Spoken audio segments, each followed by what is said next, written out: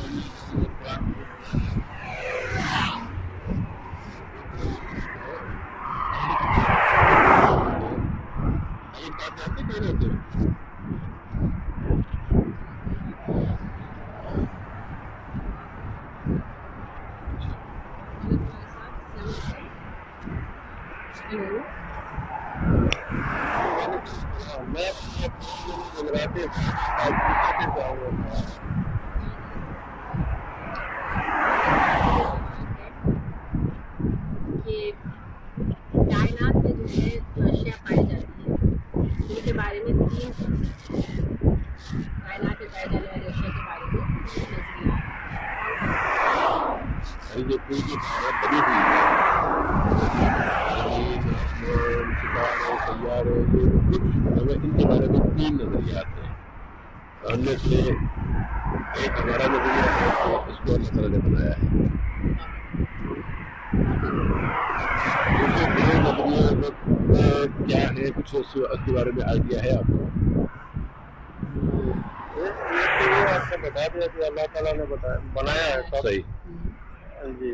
اور دوسرا جو ہے ایک اور بتا دیں 2 میں سے.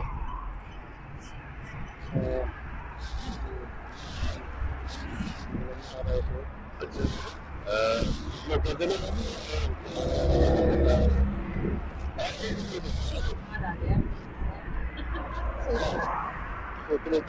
انسان پہلے بندر تھا اب اس کی وضاحت کرنے کی جنگری ہے کیا چیز نہیں یہ منگاوٹ ہے ایسا ایک الگ بات ہے لیکن یہ ہے کسی نفس سے اس کو سمجھنا تو چاہیے وہ کیا رہا ہے. یعنی انسان پہلے بندر تھا اور اس کو علم نہیں تھا اور بعد میں انسان بنا ہے. یعنی کہ اس کے بارے میں ڈارون کا کہنا یہ تھا کہ دنیا کی جتنی زندہ مخلوقات ہیں یہ اوریجنلی کسی ایک ذرے سے بنتے ایک سیل تھے. وہ بڑی پھر آگے وقت کے ساتھ ساتھ وہ دوسرے عوامل اس کے پریشر میں آ کے اس کے دباؤ میں آ کے اس کی موافقت اور مخالفت دونوں کے اثرات سے ہوتے ہوتے وہ ایک شکل یہ موجودہ شکل کو پہنچے ہیں.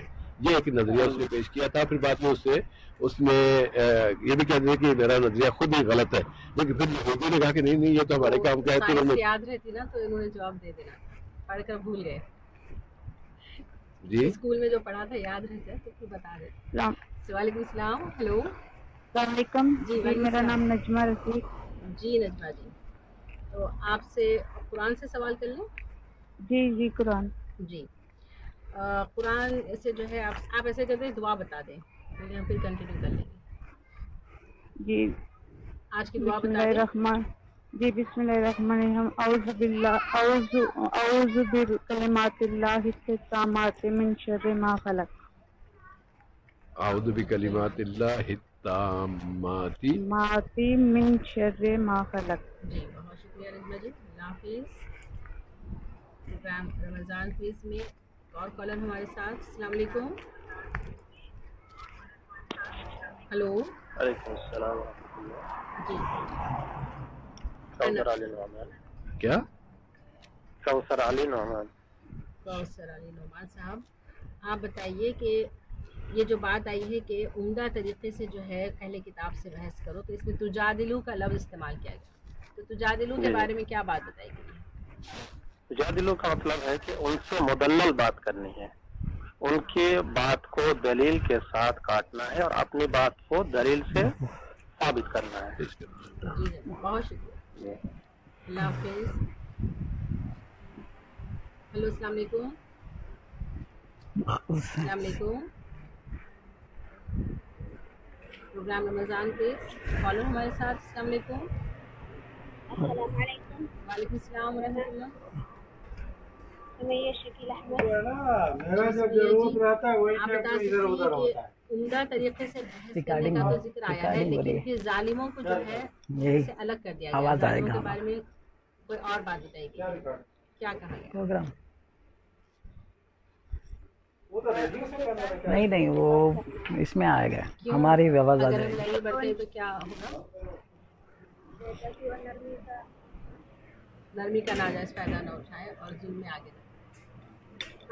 جی بہت شکریہ، اللہ حافظ۔ پروگرام رمضان کو السلام علیکم۔ السلام علیکم جی وعلیکم السلام ورحمۃ اللہ۔ میرا نام عبید ہے۔ جی آپ بتائیے نبی کریم صلی اللہ علیہ وسلم کو لکھنا پڑھنا کیوں نہیں سکھایا گیا؟ نبی کریم صلی اللہ علیہ وسلم کو لکھنا پڑھنا کیوں نہیں سکھایا گیا؟ مطلب جب تک وہی آنے سے پہلے وہی آنے سے پہلے لکھنا پڑھنا نام معلوم تھا، تو بعد میں جبرائیل علیہ السلام آیا، بعد میں اس کو بولا۔ ہاں وہ تو آئے، لیکن کیوں وہی آنے سے پہلے آپ کو لکھنا اور پڑھنا کیوں نہیں بتایا گیا، کیوں نہیں سکھایا گیا؟ کیا ریزن تھا اس کے پیچھے؟ تاکہ لوگ یہ نہ سمجھ لیں کہ جی سر وہ لکھ کر کے اپنا ہاتھ سے یہ دین چاہے کوئی چیز لکھ کے گھر دیا ہے، دین کی باتیں بھی جو ہے جی اپنا ہاتھ سے خود ہی لکھ کے چاہیے نہیں، اس کی یہ کہ جس نے اس کو لکھنا پڑھنا سکھایا اسی نے اس کو دین بھی سکھا دیا۔ یہ نہ ہو جی سر ہاں جی سر مجھے بہت شکریہ جناب۔ پروگرام میں کال کر لیں، پروگرام رمضان کے السلام علیکم۔ وعلیکم السلام ورحمۃ اللہ، میں محمد وسیم اکرم۔ جی جناب وسیم اکرم صاحب، یہ جو بات آئی ہے کہ ہر متنفس کو، ہر سانس لینے والے کو موت کا مزہ چکھنا ہے، تو اس بات کے کہنے کا کیا فائدہ ہے، کیا مطلب ہے؟ وہ اس لیے کہا گیا تھا کہ انسان جو ہے اس کی تیاری کر لے، کیونکہ اس کو اس کے سامنے حاضر ہونا ہے جس نے اسے بنایا ہے، پھر وہ اس بات کی تیاری کر لے کہ اس کو جو ہے سزا نہ ہو، بلکہ اللہ تعالیٰ کے پاس جو انعام ہے وہ اس کو نصیب ہو۔ بارک اللہ فیکم جی۔ بہت شکریہ۔ اس آئین پروگرام میں ایک اور کالر ہمارے ساتھ۔ السلام علیکم۔ السلام علیکم۔ وعلیکم السلام ورحمۃ اللہ۔ جی میرا نام یونس میاں علی پور میں۔ جی جناب آپ یہ بتائیے کہ ایک بات آئی ہے کہ جب یہ لوگ کشتی میں سوار ہوتے ہیں تو پھر اپنے دین کو صرف اللہ کے لیے خالص کر کے دعا مانگتے ہیں، تو یہ ذکر کیوں آیا ہے، اس کے پیچھے اللہ نے ہمیں کیا بات بتائی ہے؟ یہ اللہ نے بتایا، اللہ تعالیٰ نے کہ دل میں یقین ہو کہ اللہ تعالیٰ کے ذات سے ہی سب کچھ ہونے والا ہے۔ وہ تو ان کے بھی تھا، مشرکوں کے بھی تھا، پھر مشرکوں کو آگ میں کیوں ڈالے گا لبیا؟ جب مصیبت آتی ہے تو یہ لوگ جو ہے یعنی کشتی میں سوار ہوتے ہیں تو دین کو اللہ کے لیے خالص کر لیتے ہیں، پھر بعد میں ان کا رویہ کیسا ہوتا ہے؟ بعد میں جب وہ مصیبت ختم ہو جاتی ہے تو پھر وہ اللہ تعالیٰ کو بھول جاتے ہیں، دوسرے لوگوں کے ساتھ مل جاتے ہیں، شرک کرنے لگتے ہیں۔ جی شرک کرنے لگتے ہیں، گمراہی میں چلے جاتے ہیں۔ اور یہ جو ہے کوئی اچھا طریقہ ہے۔ بہت شکریہ، اللہ حافظ۔ السلام علیکم۔ ہلو ہلو السلام علیکم۔ وعلیکم السلام ورحمۃ اللہ۔ جی ہمارا نام شیخ نوشین فاطمہ۔ جی آپ سے سوال ہے۔ شیخ نوشین جی جی جی آپ سے سوال ہے کہ اللہ تعالیٰ نے زمین و آسمان اور یہ ساری چیزوں کو ہوائی جہاز کیوں چلا رہی ہے محترمہ؟ اگر آپ ڈرائیو کر رہی ہیں تو پلیز وہ آئینے وغیرہ ذرا اوپر کر لیں۔ نہیں میں ڈرائیو نہیں کروں، میں سائڈ میں بیٹھی ہوں۔ اچھا شور بہت ہے، چلیں دیکھتے ہیں کہ کتنی دیر چل سکتی ہے۔ زمین اور آسمان اور ساری چیزوں کا ذکر کرنے کے بعد اللہ تعالیٰ اپنی ملاقات کا ذکر کرتے ہیں، کیوں؟ اللہ تعالیٰ کی ملاقات برحق ہے، اسی لیے آخرت کا موجود ہے۔ وہ تو برحق ہے، تو اس کے ساتھ یہ زمین آسمان کا ذکر کرنے کا کیا فائدہ ہے پھر؟ اس سے کیا مطلب سمجھانا چاہتے ہیں؟ یعنی اس دنیا کے بعد ایک دوسری دنیا ہے، اسی لیے وہ تو آخر اب اسی بات دہرا رہی ہیں آپ۔ اس کا مطلب یہ ہے کہ جب یہ جو زمین، یہ آسمان، یہ کائنات، یہ ساری ختم ہونی ہے، تمہیں بھی ختم ہونا ہے، تو پھر اس کی تیاری کرو جہاں تمہیں جانا ہے۔ جی بہت شکریہ محترمہ۔ ایک اور کالر ہمارے ساتھ۔ السلام علیکم۔ وعلیکم السلام ورحمۃ اللہ وبرکاتہ۔ جی اپنا نام بتائیے۔ احمد علی شیرانی۔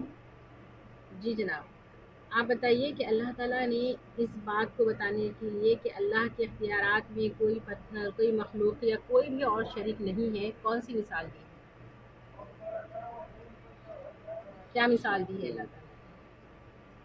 سبھی مخلوقات ہے، حیوان انسان جو بھی سارا انسان جو بھی رب العالمین نے بنایا ہے. ہاں بنایا تو اسی نے ہے، لیکن اللہ نے ایک ان چیزوں کو ایک مثال کے طور پہ پیش کرنے کی کوشش کی ہے. برابری کی ایک مثال دی ہے. برابری کی مثال سبھی کس کی برابری، کس کی انسان کو توجہ زیادہ دی ہے. نہیں سن سکتے آپ نا، حلقہ اگر سنتے نہیں ہیں تو پھر جواب دینا مشکل ہو جاتا ہے. پروگرام ایک اور کالر. السلام علیکم. السلام علیکم. وعلیکم السلام ورحمۃ اللہ وبرکاتہ. محمد انعام الحق محمد عثمان. جی جناب، آپ آج کی دعا بتا دیں. اعوذ بکلمات اللہ التامات من شر ما خلق. جی بہت شکریہ. پروگرام ایک اور کالر. السلام علیکم. ہلو. جی السلام علیکم. وعلیکم السلام ورحمۃ اللہ. نام اسما رحمان. جی جی اسما جی، آپ بتائیے کہ اللہ تعالیٰ نے مثال دی ہے مشرکوں اور ان کے غلاموں کے ساتھ مال و دولت میں برابری کی. یہ مثال دے کر کیا بات سمجھائی ہے؟ جی کہ ایک آدمی اور مطلب ایک اگر امیر آدمی ہے وہ اپنے غلام کے ساتھ برابر نہیں ہو سکتا تو اللہ تعالیٰ کے ساتھ کسی کو شریک ٹھہرانا بھی یہ برابر نہیں. کیسے ہو سکتا ہے؟ جی بہت شکریہ. اللہ حافظ. پروگرام رمضان کوئز کال ہمارے ساتھ. ہیلو السلام علیکم. ہلو. السلام علیکم. وعلیکم السلام ورحمۃ اللہ. سمیرہ عبدالرحمان. آپ مجھ سے جی کی کا کوشچن پوچھ لیں. سمیرہ جی، آپ بتائیے کہ انجامینا کسے کہتے ہیں اور یہ آج کل نیوز میں کیوں ہے؟ انجامینا جی انجامینا انجامینا جی. یہ آج کل تو ان دنوں نہیں ہے، پچھلے ہفتے بہت زیادہ تھا. اسے 8-10 دن جو ہے نا مسلسل اس کی خبریں ہم بھی دے رہے تھے. یہ افریقہ کا ایک ملک ہے، وہاں کچھ واقع ہوا ہے، وہاں کا کیپٹل ہے. بہت آسان ہے. بہت شکریہ پروگرام میں شرکت کے لیے. پروگرام رمضان کوئز. السلام علیکم. السلام علیکم. وعلیکم السلام ورحمۃ اللہ. رضوان حبیب اللہ. جی رضوان صاحب، آپ سے سوال ہے کہ فطرت کے بارے میں آج کے حلقے میں بات بتائی گئی کہ انسان قائم ہو جاؤ اس فطرت پر جس پر اللہ نے انسان کو پیدا کیا ہے. تو کیا مطلب؟ جی ہر انسان اپنی فطرت پر پیدا کیا گیا ہے. دوسروں کو اللہ کا بندہ ہی رہنے دو، نہ کہ تمہارا بندہ بنانے کی کوشش کرو. اور انسان کی فطرت کیا ہے؟ وہ انسان کی فطرت اللہ تعالیٰ نے اس کو اس کی فطرت پر پیدا کیا ہے. یعنی اگر انسان کی فطرت یہ ہے کہ وہ اللہ کا بندہ ہے. وہ اللہ کا بندہ ہے. جی وہ اللہ کا بندہ ہے بے شک.